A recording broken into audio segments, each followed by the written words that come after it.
Henry Stanky hated flying. Actually, hate was perhaps the wrong word. Hatred implied anger, active resistance. Hatred was a type of control.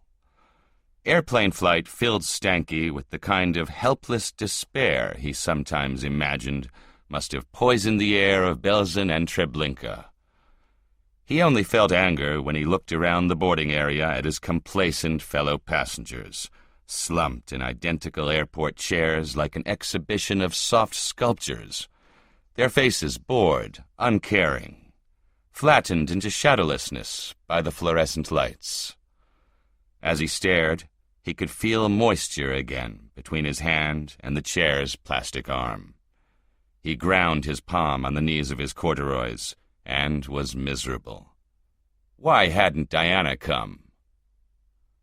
Stanky hated himself for needing his wife this way, not for herself, but as a handholder, a nursemaid.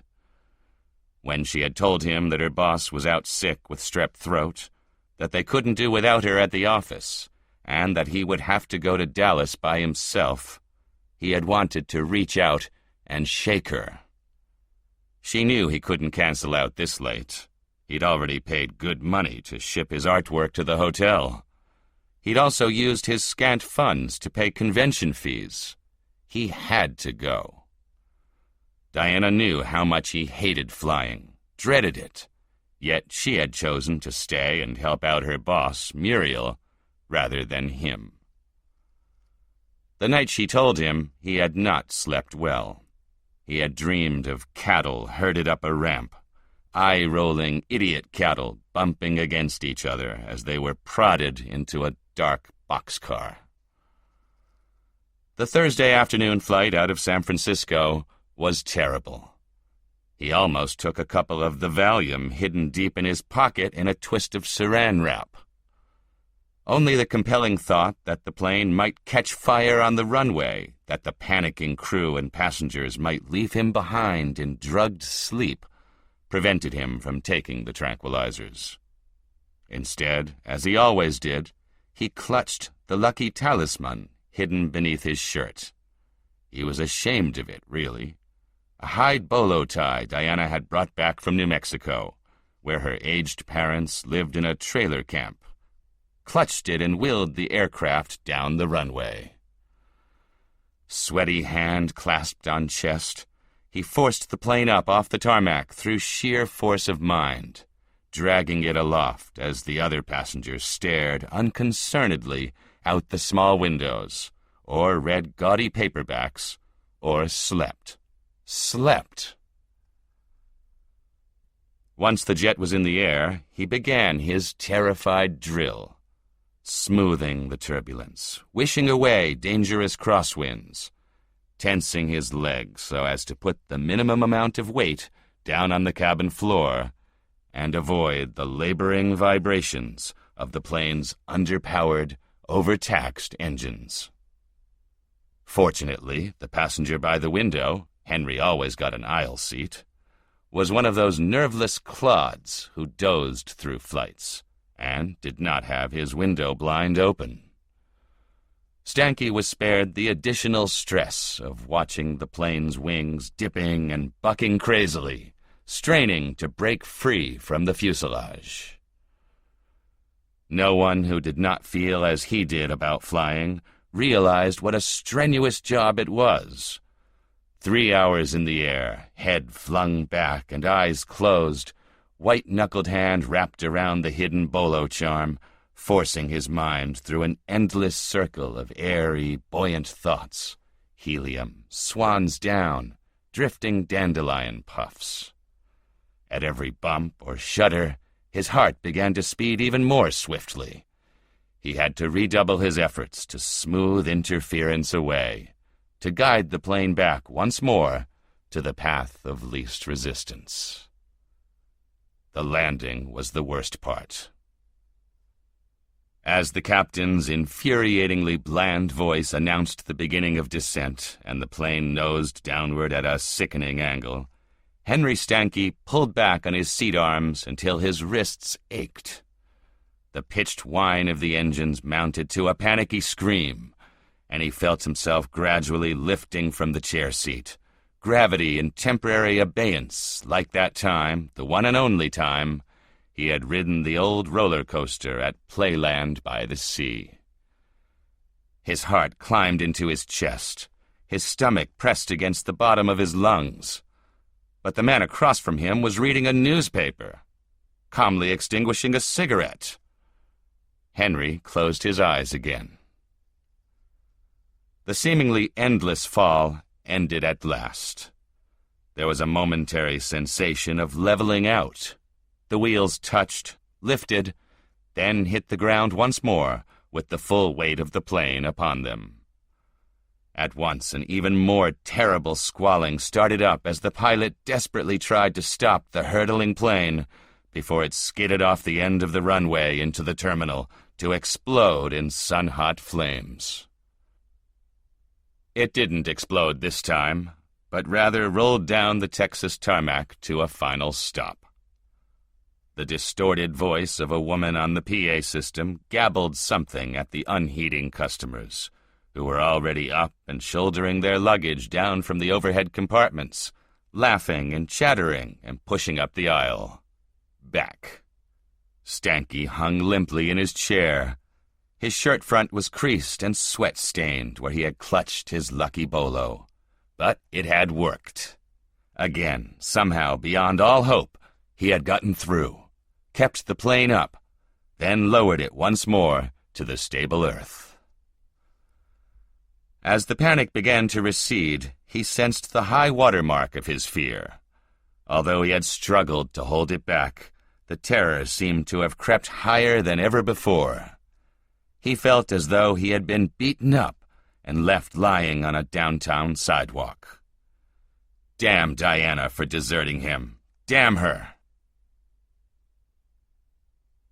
After getting into his hotel room and showering the sour odor of perspiration from his body, he slept for an hour. A dark, heavy sleep that nevertheless smoothed some of the cramping from his limbs and back. By the time he got to the conference room where the art show would be, ascertained that his paintings had indeed arrived, and began to set them up in his assigned corner, a feeling of mild elation began to well inside him. He had made it by himself, without Diana, and now could look forward to tonight, Friday and Saturday, before he would need to begin thinking about the flight back.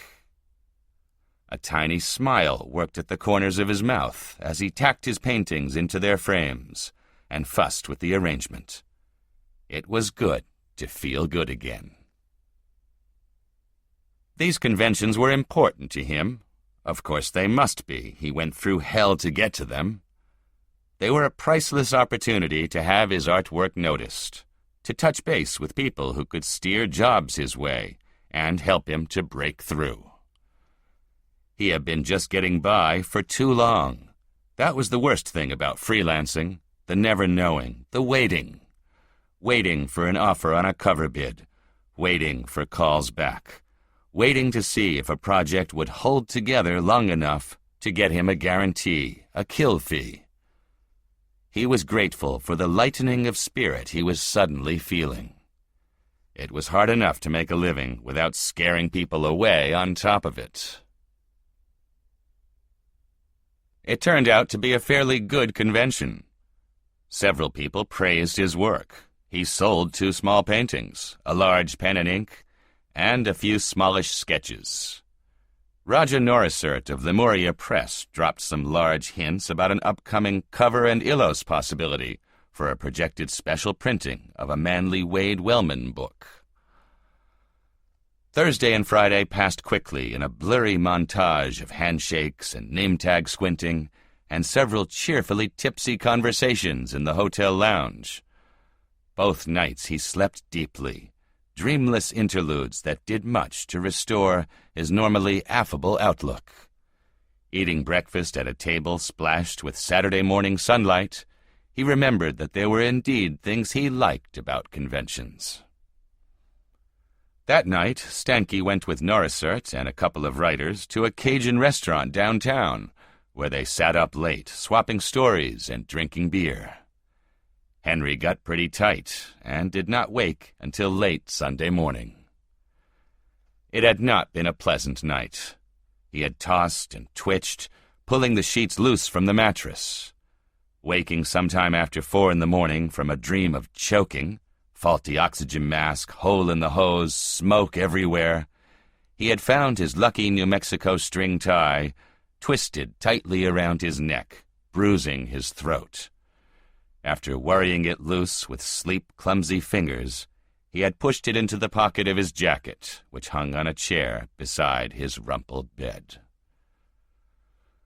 Later, after dawdling around the hotel for a couple of bleak hours, watching the Cowboys and the New Orleans Saints play an endless game of exchanged turnovers, and after laboriously packing and labeling his flats, he found himself with nothing to do for an hour and a half until the shuttle bus, like Karen's ferry, would whisk him away to the airport, to the waiting airport. The hotel bar was almost empty. The last knots of conventioneers clumped around small tables, luggage at their feet. Stanky saw no one that he recognized. He could think of no excuse to introduce himself, to join a conversation, and enlist support in his battle against reflection. The prospect of the flight home had risen from its temporary grave and was groping for attention with clammy fingers. Against his better judgment, needle-sharp reflexes were vital in combating the treacherous, gravity-embracing tendencies of airplanes. Henry ordered a vodka tonic and nursed it as he sat in a corner seat, trying to read a Ramsey Campbell book. The drink was a good idea. It soothed the ragged edges of his thoughts. He felt it working like aftershave lotion on a just-shaved face, stripping away the heat, quieting scratchy nerves. Well, after all, aftershave was alcohol, too. He thought a little cavalierly of just ordering another drink, but he knew that was the lulling effect of the first one at work. He could not afford to be that relaxed. He was needed, even if the other passengers never realized it. Still, the one drink had been a good idea. The Campbell novel had not. The dank, depressing Liverpool setting and the hopelessly phobic thoughts of the characters made Stanky feel a little sick. He put the book down after 30 pages or so and stared out the window at the hotel parking lot, toying with the slowly melting ice in his glass. The bus came. It took him, tight-lipped and silent, to the airport and left him there. On the walkway outside the terminal, he could already feel the acid gnawing at his stomach, the placating effects of the vodka tonic evaporated by harsh lights and disembodied, infectionless voices, by the chill, echoing vastness of the place. He carried his hand luggage to the boarding area. No massive suitcase in the hold for him. Why make the plane any heavier than it had to be? And stood in line between a Mexican woman with a screaming child and a boy in a baseball cap who, except for his drooping moron's mouth, could have been a Norman Rockwell character. Some of the other passengers were talking about something he could not quite catch. The flight? But he would not be distracted. At last he reached the front of the line, put his ticket on the counter, and was told by the female mannequin in the royal blue vest that the plane was delayed. It would be an hour and 25 minutes late taking off. She might as well have hit him with a hammer. His defenses were keyed up. He was wound tight as a mountain climber's rope. And now this. He wanted to shout, to screech at this incomprehending woman with her twinkly Rose Parade smile. Turning hurriedly, he lurched to the high window where he leaned against a pillar and willed his heart to slow down. He would be calm. He would be calm. When he felt a little more in control, he went to the payphone to call Diana, to tell her he would be late. No one answered at home. It was hard not to feel betrayed. So he sat, staring out at the now darkening sky, trying not to watch the technicians scurrying like parasites beneath the bodies of the big jets. This was the last time, he vowed to himself, never again. Other artists and writers got by without having to leave home. He could take the train if he really needed to go anywhere, even though it took days. It was ridiculous to scourge himself this way. Nothing in life was worth this kind of sick fear. An announcement about his flight crackled over the PA system. The message was hard to make out, but he was positive he had heard the words "mechanical difficulties."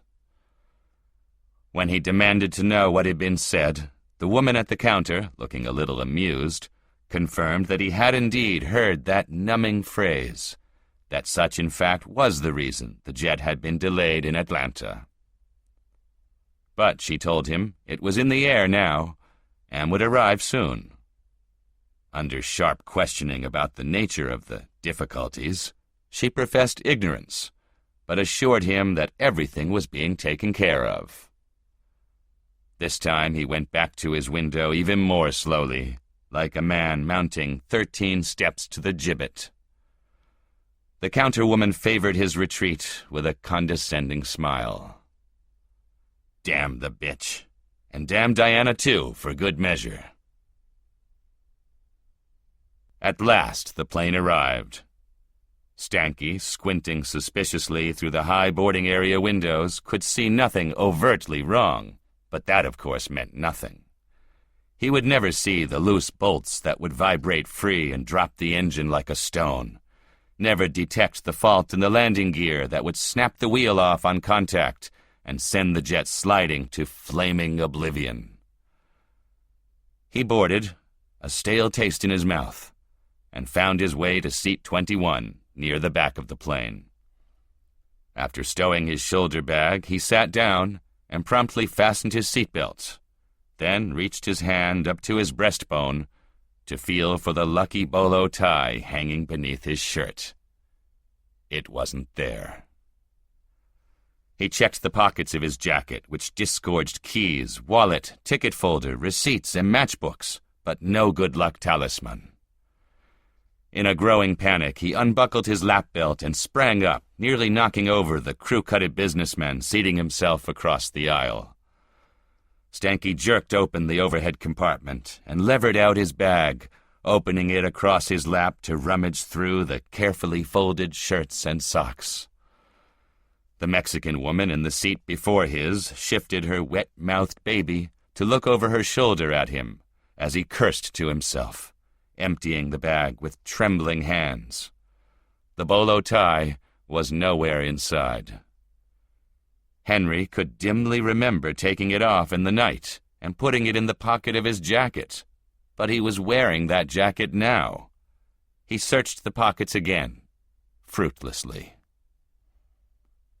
As he sat in the wreckage of his meticulous packing, a pert-faced stewardess leaned over to ask if he needed any help. Unable to speak, he shook his head and began to stow the clothing back into the bag, dislodging a stack of convention giveaway magazines which slithered to the floor. He excoriated himself and his disability as he crouched on the cabin floor picking them up.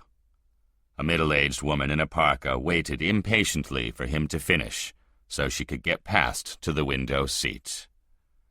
As she slid by, he forced the repacked bag into the compartment, then slumped back into his chair. What could he do? The damned bolo must have fallen out on the hotel floor, must even now be in the pocket of some maid, or lying unnoticed behind the bed. He knew how much he needed it. It had gotten him through every miserable one of the dozen or so flights he had taken in the last 5 years. Even the one to Wisconsin, where the turbulence had been so bad, the seatbelt sign never went off.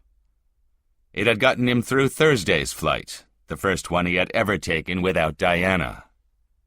Now he had neither his wife nor his lucky talisman. He thought seriously for a moment of simply getting up and walking off the plane, But he knew that was a foolish idea. He would still have to get back to San Francisco somehow. The expensive airline ticket would be wasted, and he would miss the Monday afternoon meeting with Janikos from Beltane Books. No, he would have to stay on the flight. Again he cursed his poverty, his childish fears, his treacherous wife. The final passengers had boarded, and the doors were being shut. The compact thump of the vacuum seal sounded like the coffin lid of the premature burial. He could see the stewardesses walking down the aisle, checking to make sure the compartment doors were closed. Trim, blue-skirted death angels, hair shining in the cabin lights. Henry unbuckled his belt again and scrambled out into the aisle, moving quickly to the lavatory. In the narrow room, scarcely even a closet, he felt the surge of claustrophobia. Why had he come back here? His face in the small mirror looked pale, haunted. He turned back toward the door. It all felt like a terrible dream, a grinding nightmare which he could not shut off. He remembered the Valium in his pocket. Maybe I can take one of these, he thought. No, better yet, take 2, take 3 or 4, sleep through the whole damned flight. If it catches fire on takeoff, so what? I'll never know. But how would the plane stay aloft? He knew, somewhere in his fevered thinking, that planes traveled every day without him on board, lifted off, flew, and landed without Henry Stanky's straining intercession. It could fly while he slept just this once, couldn't it? Yes, planes did that, but he hadn't been on one that had. He had always worked like a dray horse to keep them aloft, pulled them along through the turbulent winds that sought to batter them to the ground like badminton birds. Could he relinquish that control? He had to, otherwise he would never make it. He knew that as a certainty. Without Diana, it had been nearly impossible. Without either wife or talisman, it was flatly inconceivable. And if he couldn't manage the strain, wouldn't it be better not to see the last moments coming? To sleep a narcotized sleep through the screeching final seconds? He was disgusted by his own spinelessness, by his desertion of his fellow passengers who, although they didn't know it, would be deprived his valuable assistance in keeping the plane safe and themselves ignorant and happy. But there was no alternative he could see. None. Hands moist with fear sweat, he unpeeled the plastic-wrapped pills and plucked 2 out of the jumble. After a moment's consideration, he took up another pair, then downed them all with a swallow of water from the tiny sink. Wrapping the remainder, he stumbled back to his seat. The plane was beginning to roll, heading toward the takeoff site. As he wedged himself into place and cinched the belt tightly across his lap, he wondered if the pills would take long to kick in. He knew he would have to get through at least the beginning without help. The jet gathered speed down the runway, engines howling like late-night movie Indians bent on massacre. And Stanky's hand rose reflexively to his chest. There was, of course, no charmed bolo tie to grasp. He clutched his lapel instead, crushing the material into a wet, wrinkled knot. Straining, heaving, the plane forced its way upward. By some miracle, it broke from the ground's cruel pull and mounted up at a fierce angle to the waiting sky.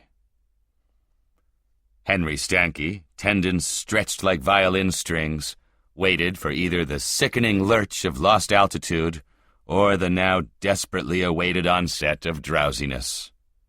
Drowsiness won.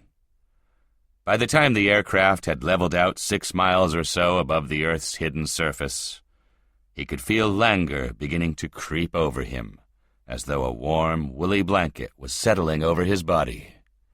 His muscles unknotted. His breathing slowed.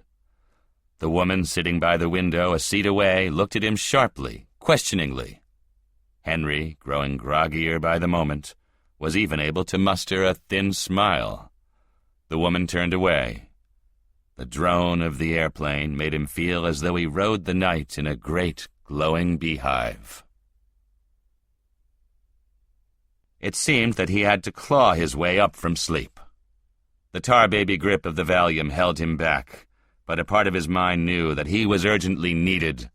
Even as he clambered up from unconsciousness, he could feel the plane lurching and rocking, the cabin rattling like a toy in a child's fist. He opened his eyes, fighting for wakefulness, and knew he had been right. All his fears were now confirmed. He should never have taken those pills, never have relinquished control. He moaned, straining to dislodge the tendrils of sleep. The faces of his fellow passengers told all. This time, no one was reading unconcernedly or chatting with neighbors. Like Stanky, they gripped their seat arms and stared straight ahead as the plane bucked and swerved. Eyes stared darkly from pale faces. The Mexican woman clutched her sobbing baby. Henry could hear her voice moving in the urgent, rhythmic cadences of prayer. A sudden lurch, and the plane plummeted, a drop that seemed to last minutes, like the free fall of an amusement park ride. One woman's voice rose in a brief, muffled shriek. The plane bottomed out, climbed a moment, stabilized. There was none of the usual nervous laughter. The heaving and the battering side-to-side swaying continued. Above the tense muttering of the passengers, Stanky heard the voice of the captain on the intercom. Even as he spoke, the stewardesses hurried down the aisle to the back of the plane. There was another sickening plunge, and a meal tray tumbled out of a passenger's grip to carom down the aisle, scattering food everywhere. The flight attendants did not even look down as they made their way back to their own seats to strap in. To Henry, this was the grimmest proof of all. Was it too late? He strained outward with his mind, murky thoughts wrestling with the shivering plane and its staggering attempts to defy gravity. For a moment, he thought he could do it. The lights blinked on and off. The captain's voice gargled through the cabin. Fasten seatbelts. Stay calm. Turbulence. Henry concentrated his will, fighting treacherous sleepiness. The plane seemed to settle a bit, its passage momentarily smoothed. The shuddering became less. Almost without knowing, Stanky relaxed, just a little, the most minute concession to the downward drag of the medication, and lost it. The plane heaved like a gut-shot dinosaur and rolled to one side. Several of the overhead compartments burst open, vomiting luggage on the shouting passengers. Suitcases somersaulted down the aisle in slow motion. A blind man's cane, folded in segments, accordioned out from his seat to fly end over end through the cabin, like a bizarre albino insect. The airplane hung for a moment on its side.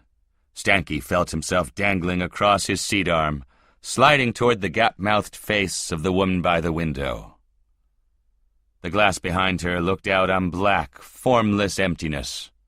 The plane nosed down so steeply that it seemed to Henry the passengers near the front of the cabin had fallen down a hole from which he was being dragged by some fierce power, pulled back against his seat, chest and lungs crushed in a giant's grip. The cabin was suddenly a lively hell of flailing arms and flying objects.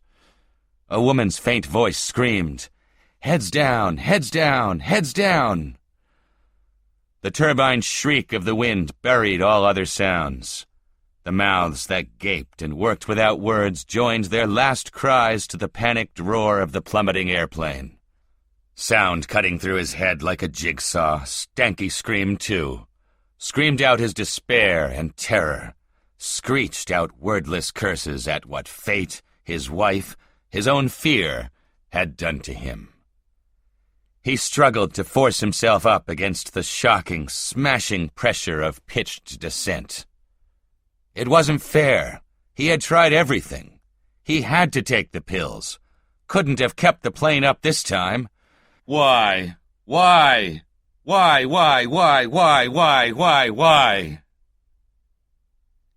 Impact.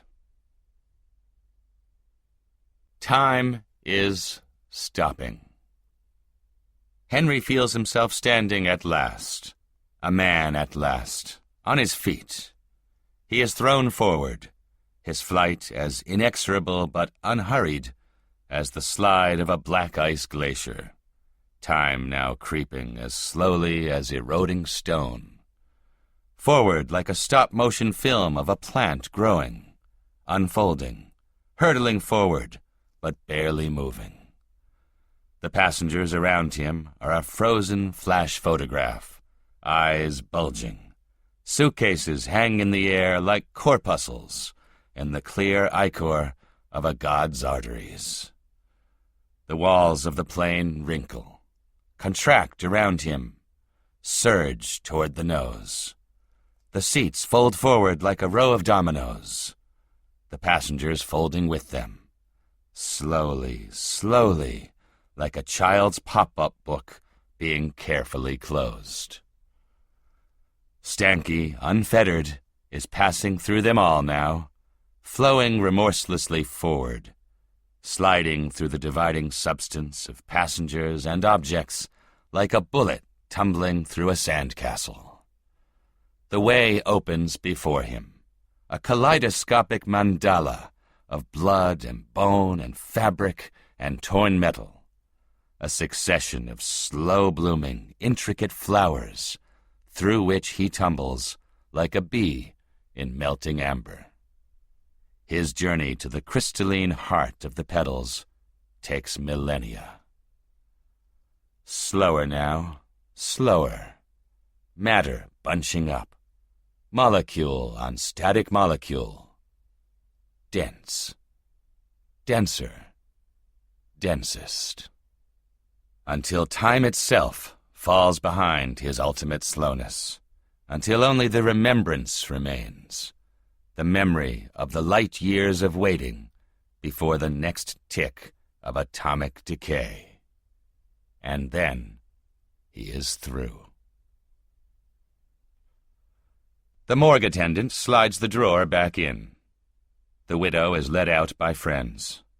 Her shoulders heave. When she is gone, he pulls the drawer out again and stares at the body.